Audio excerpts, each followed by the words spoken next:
Alright guys, so I just watched this video from Northridge Fix. Alright. This was very interesting. Alright. And I'm going to give my thoughts on it. So here's what I think. I think Alex actually hit the nail on the head in a previous video. And that was that there is too much power going to that one connector.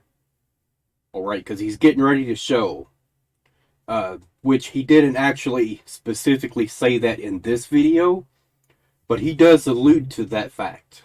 Alright, so we're going to check that out, and then I'm going to tell you what I think, what he needs to do next.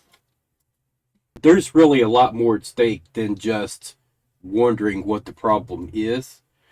You know, these are actual people who are buying these really expensive cards and they're going bad.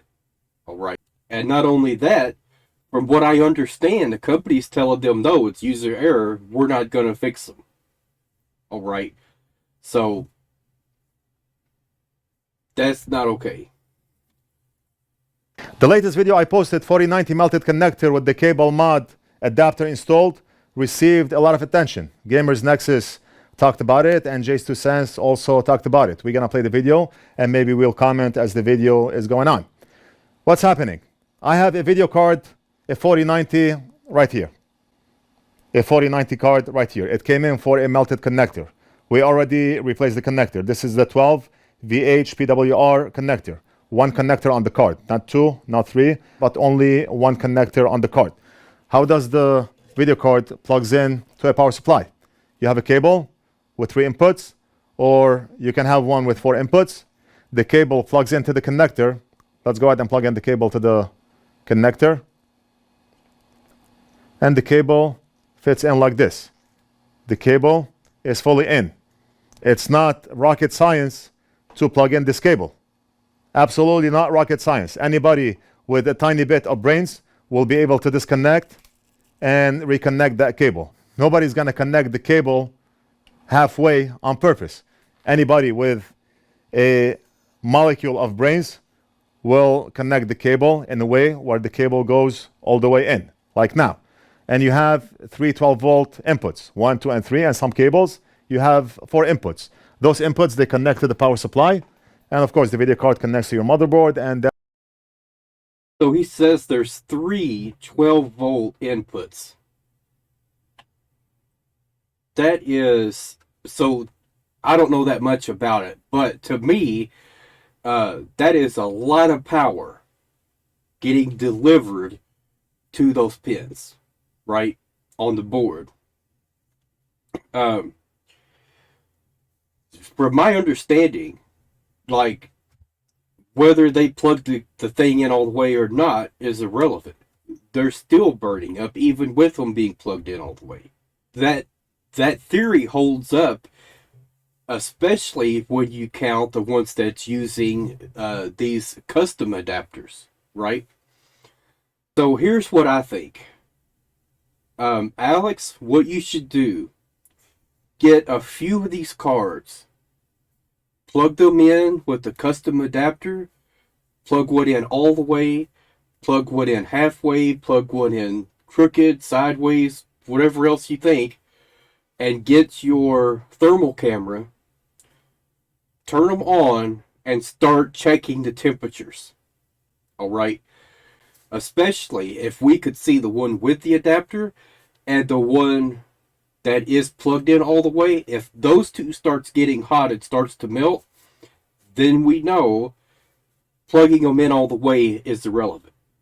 If it is relevant, then what we should see is the ones that aren't plugged in all the way, and those should start getting hot really fast. So then that would be a factor. Well, you didn't plug it in all the way. Alright?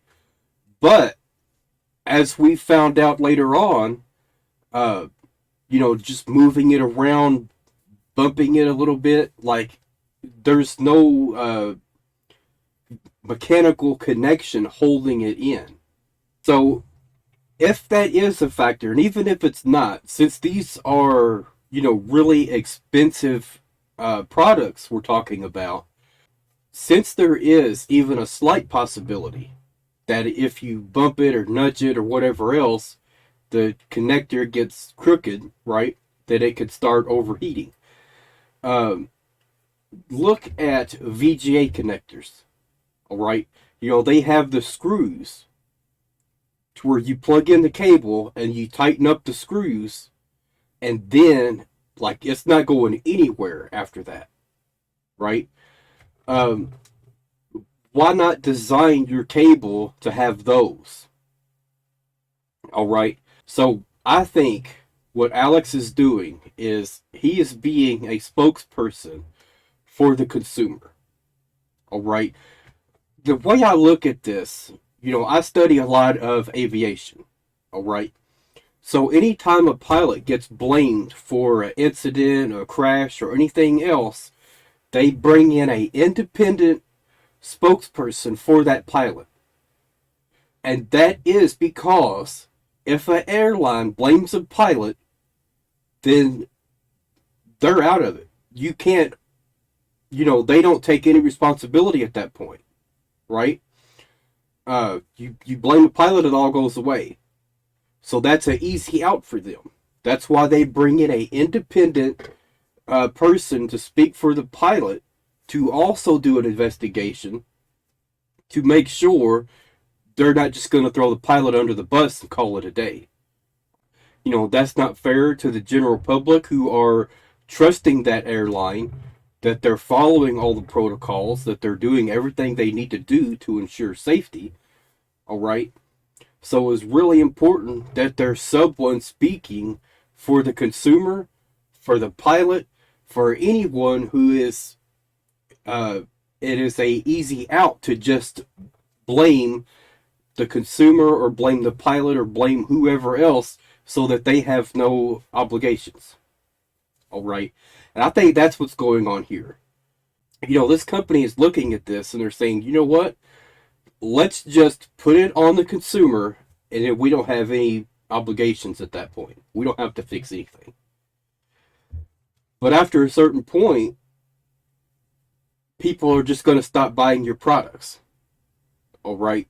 So that's a big problem for you. Now, a similar issue came up with Xbox and their 360. I'm sure a lot of you guys know exactly what I'm talking about. They had a huge problem. After so many reports of the Red Ring of Death, it got to a point to where they couldn't just ignore the problem and say, it's something you did. You left it on too long, or you did something wrong. They couldn't do that. So they ended up taking all of them back, fixing them, and giving them back. Or giving them brand new ones. I think they were just replacing them. And come to think of it, that was a similar issue. That was about heat. It was causing that error. You know, they had their cooling equipment was not good enough. All right. So that they were overheating and they were burning up a component or something else, and then it didn't work right after that. All right. I think once a test like that is conducted and you get solid results that shows exactly what the problem is, that hopefully, you know, we're correct in saying whether it's plugged in all the way or not is irrelevant. There's too much power going to that one single connector. That has to be the problem. I cannot understand why so many people are just completely ignoring that fact. Because look at what Alex just said. There's 3 different power inputs, 12 volts each, that is all going to one single connector. How does that make sense? That's how it goes. The last, I would say, 2 months, we had a lot of 4090s that came in for either a broken connector or a melted connector. And I posted several videos, maybe 4 or 5 videos, working on 4080 and 4090s and discussing the melted connector issue.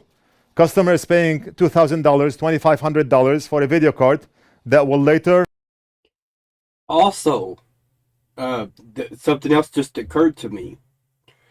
So apparently there are other similar models to that aren't having this problem. All right.